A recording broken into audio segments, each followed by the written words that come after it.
தந்தி தொலைக்காட்சி நேயர்களுக்கு வணக்கம். நல்லதை சொல்வோம், நல்லதை செய்வோம், நல்லதே நடக்கும்.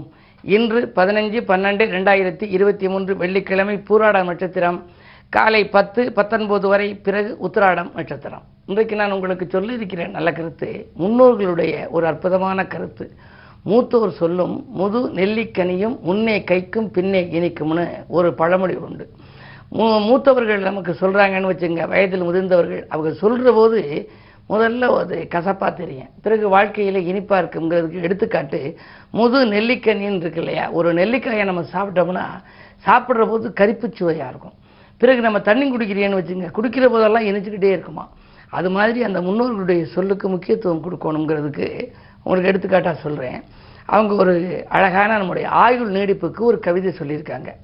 மாலை வெயில் மேனியில் படுதல், மறவாது இரவில் பால் சாப்பிடுதல், ஹோம புகையில் நின்று மூச்சிழுத்தல், குளிர்ந்த நீரில் குளித்து மகிழ்தல், ஆமாம் இவைகள் ஆயுளை வளர்க்கும், அறிந்து நடந்தால் ஆரோக்கியமாம், பூமியில் சொல்லிய மூத்தோர் சொற்கள் புவியில் இதனை கடைப்பிடிப்பீரேன்னு ஒரு பாடல். அதாவது மாலை வெயில் நம்ம மேனியில் படணும். இப்போ பார்த்தீங்கன்னா ஆங்கிலேயர்கள் எல்லாம் கடற்கரையில் சன்பாத்துன்னு எடுப்பாங்க.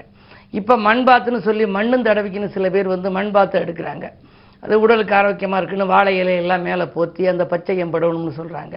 அப்படி சன்பாத் மண்பாத்தெல்லாம் எடுக்கிறாங்க. பொதுவாகவே மாலை வெயில் மேனியில் பட வேண்டுமாம், இரவிலே பால் சாப்பிட வேண்டுமாம், பிறகு ஹோம புகையிலே நிற்கணும். ஹோம புகையில நின்னோம் அப்படின்னா அதனுடைய அந்த சமித்துக்களுடைய அது சார்பாக வருகிற புகையில் நம்முடைய ஆரோக்கியத்துக்கு சீராக்கக்கூடிய ஆற்றல் உண்டாம். அருவி நீரில் குளிக்கணும் அப்படிங்கிறாங்க. சோற்று நீர், அதாவது ஒரு நல்ல பழமொழி, இன்னொரு பழமொழி இருக்குது, ஆற்று நீர் வாதம் போக்கும், அருவி நீர் பித்தம் போக்கும், சோற்று நீர் இரண்டும் போக்கும்னு ஒரு பழமொழி. ஆற்றுல நீங்கள் குளிச்சிங்க அப்படின்னா வாத நோய் தீந்துருமா. அந்த அடிச்சுக்கின்னு வரக்கூடிய தண்ணியில் அந்த வாதத்தை தீர்க்கக்கூடிய ஆற்றல் உண்டாம்.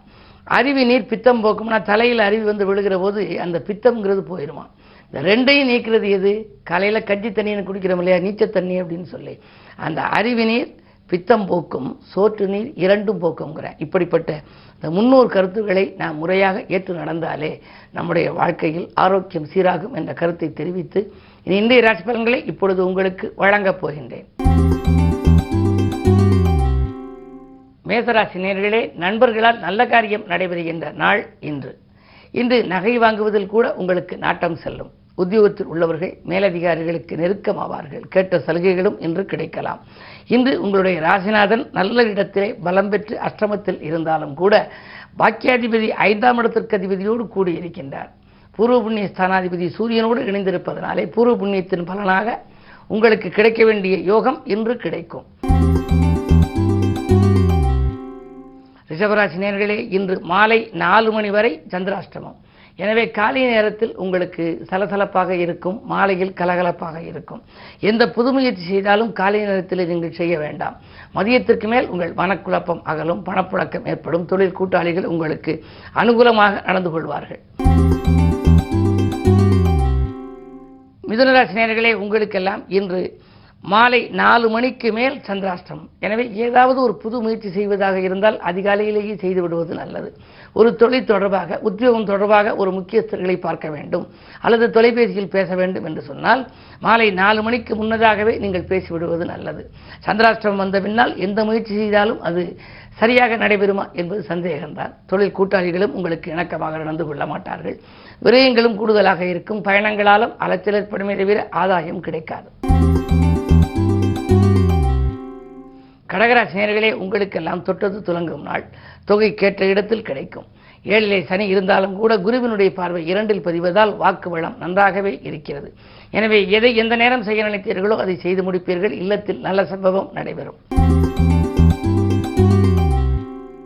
சிம்மராசி நேயர்களே, உங்களுக்கெல்லாம் இருப்பு தொகை அதிகரிக்கின்ற நாள். இன்று இல்லத்திற்கு தேவையான பொருட்கள் வாங்குவதிலே ஆர்வம் காட்டுவீர்கள். குரு பரிபூர்ண பார்வை பதிகிறது. எனவே குழப்பங்கள் அகலும். கல்யாணம் போன்ற சுபகாரியங்கள் நடைபெறுவதில் இருந்த தடையும் விலகும். அது மட்டுமல்ல, பெரிய மனிதர்களை சந்திப்பால் பிரச்சனைகளிலிருந்து விடுபடுவீர்கள். கன்னிராசி நேயர்களே, ஜென்மத்தில் கேது, 7லே ராகு, நாகதோஷத்தின் பின்னணியில் இருக்கிறீர்கள். எனவே உங்களுக்கு ஏற்றமும் இரக்கமும் கலந்த வாழ்க்கை தான் அமையும். காலையில் இன்பம், மாலையில் துன்பம், காலையில் வரவு, மாலையில் செலவு என்ற நிலை உருவாகலாம். கையாளும் பொருட்களிலும் கொஞ்சம் கவனம் செலுத்த வேண்டும். விலை உயர்ந்த பொருட்களை கையாளுவதிலே கவனம் செலுத்துங்கள். என்ன இருந்தாலும் நண்பர்களை நம்பி எந்த காரியமும் இன்று செய்ய இயலாது. இந்த நாளை இனிய நாளாக அமைத்துக் கொள்ள வழிபாட்டில் கவனம் செலுத்துங்கள். துலாம் ராசி நேயர்களே, உங்களுக்கு சுக்கிரபலம் நன்றாக இருக்கிறது. நினைத்தது நிறைவேறும். நீடித்த நோயிலிருந்து நிவாரணம் பெறுவீர்கள். அக்கறை செலுத்தாத காரியத்தில் கூட ஆதாயம் உங்களுக்கு கிடைக்கும். கடிதம் கூட உங்களுக்கு கணித தகவலை கொண்டு வந்து சேர்க்கலாம். இந்த நாள் உங்களுக்கு ஒரு யோகமான நாள். தொழில் உத்தியோகத்தில் மேலும் அபிவிருத்தி ஏற்படும். விருச்சிக ராசி நேயர்களே, உங்களுக்கெல்லாம் முயற்சிகளில் வெற்றி பெற்றிருந்த நாள். மூத்த குடும்ப உறுப்பினர்களை யோசனை உங்களுக்கு கை கொடுக்கும். சூரிய பலம் நன்றாக இருப்பதால் அதிகார அந்தஸ்தில் உள்ளவர்கள் உங்களுக்கு ஆதரவாக இருப்பார்கள். புதனும் சூரியனும் இணைந்தால் புத ஆதித்ய யோகம் என்பார்கள். அந்த யோகம் இருக்கிறது. எனவே கல்வி, கலை சம்பந்தமாக ஏதேனும் முயற்சி செய்தால் அதில் வெற்றி கிடைக்கும். செவ்வாய் உடன் இருப்பதனாலே சொத்துக்களாலும் ஆதாயம் உண்டு. தனுசு ராசி நேயர்களே, இன்று மாலை 4 மணி வரை உங்கள் ராசிக்குள் சந்திரன். அஷ்டமாதிபதி ராசியில் இருக்கின்ற பொழுது மனதில் நினைத்தது நடைபெறாமல் போகலாம். எனவே எந்த காரியமும் நீங்கள் காலை நேரத்தில் திட்டமிட்டால் அது நடைபெறாது. மாலை 4 மணிக்கு மேல் நீங்கள் செய்யும் முயற்சிகளில் வெற்றி கிடைக்கும். உத்தியோகத்தில் கூட உங்களுக்கு கூடுதல் பொறுப்புகள் வந்து உங்களை திணறடிக்கலாம். எனவே மேல் அதிகாரிகளையும் கொஞ்சம் அனுசரித்து வைத்துக் கொள்ள வேண்டும். வியாபார நுணுக்கங்களை மற்றவர்களிடம் எடுத்துச் சொல்ல வேண்டாம். அது மட்டுமல்ல, சந்திரன் உங்களுடைய ராசியில் இருப்பதனாலே தாய் வழியில் ஆதரவு உங்களுக்கு கொஞ்சம் குறையலாம். மன கஷ்டங்கள் ஏற்படலாம். தாயின் உடல்நலத்திலும் கவனம் தேவை. மகர ராசி நேயர்களே, உங்களுக்கெல்லாம் இன்று மாலை 4 மணிக்கு மேல் உங்கள் ராசிக்குள் சந்திரன்.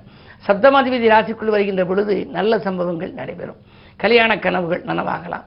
மனதிற்கு பிடித்த இடத்திலே நல்ல வரன்கள் வரலாம். அது மட்டுமல்ல, வியாபாரத்தில் கூட கணிசமான லாபம் கைகளிலே புரளும்.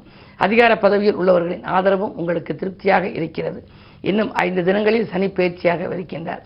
ஜென்மச்சனி மாறிய பின்னால் மிகப்பெரிய வெற்றி உங்களுக்கு கிடைக்கப் போகிறது. கும்பராசி நேயர்களே, உங்களுக்கெல்லாம் விரயங்கள் ஏற்படாதிருக்க விழிப்புணர்ச்சியோடு செயல்பட வேண்டிய நாள். இதுவரை இருந்த விரயச்சனி இன்னும் 5 தினங்களில் மாறி ஜென்மச்சனியாக வரப்போகின்றார். விரயச்சனி காலத்திலே இதுவரை விரயங்கள் ஆகாமல் இருந்தால் இப்பொழுது விரயங்கள் வருவதற்கான அறிகுறிகள் தென்படும்.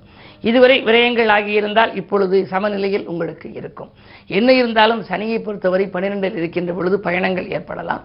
பயணங்களால் அலைச்சலுக்கேற்ற ஆதாயம் உங்களுக்கு உண்டு. திட்டமிட்ட காரியங்களில் 1-2 சிறப்பாக நடைபெறும். 2இல் ராகு இருப்பதால் தேவைக்கேற்ற பணம் இன்று வரலாம். மீனராசி நேயர்களே, உங்களுக்கு ஜென்ம ராகு. ராகுவை போல கொடுப்பானும் இல்லை என்பார்கள். எனவே இன்ப வாழ்விற்கு ஏற்பட்ட இடையூறுகள் அகலும். இல்லத்தில் நல்லவர்களின் தொடர்பு உங்களுக்கு கிடைக்கும். வாங்கல் கொடுக்கல்கள் சரள நிலைக்கு வரலாம். சமயோஜித புத்தியாகவும் சாதுரியமாகவும் நீங்கள் பேசி சமாளிப்பீர்கள். அயல்நாட்டு நிறுவனங்களிலிருந்தும் அயல்நாட்டிலிருந்தும் உங்களுக்கு அழைப்புகள் வரலாம். இந்த நாள் உங்களுக்கு மிக மிக இனிய நாள். மேலும் விவரங்கள் அறிய தினத்தந்தி படியுங்கள்.